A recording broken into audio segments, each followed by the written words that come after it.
Bona diada a tothom. Aquí una enemiga dels tòpics avui s'hi deixarà caure ben gustosament. Perquè per més que es digui i per més que es repeteixi, ho hem de tornar a dir i ho hem de tornar a repetir. Avui és un gran dia. I és que Sant Jordi ens salva l'honor. Feu-ne la prova.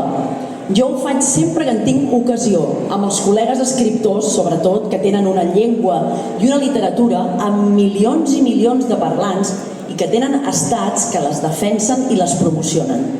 Un exemple. Un vespre del setembre de l'any passat, fas d'amfitriona i organitzes un sopar amb els escriptors i les escriptores que s'hostatgen a la residència que l'Ajuntament té a Vilajoana.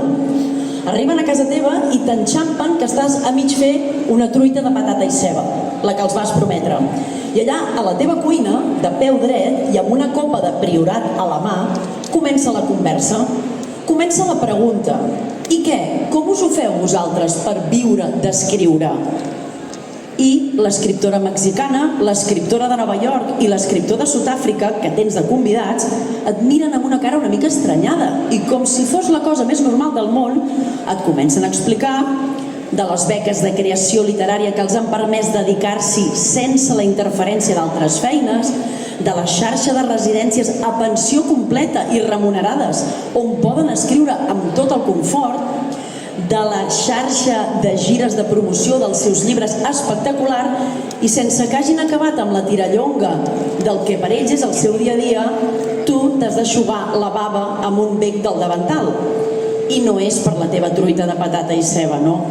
És per la consideració, per les condicions i per les possibilitats que ja voldries per tu.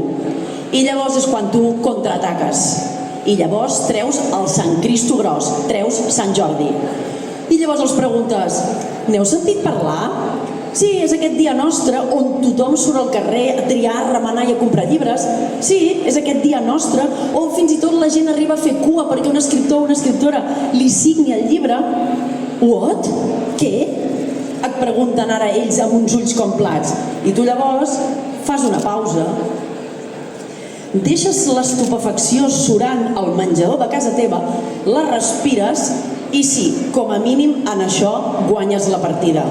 Perquè després d'explicar la nostra diada, els qui s'han de pessigar per creure's que existeixi una festa com aquesta i per més INRI en un racó de món com aquest són ells.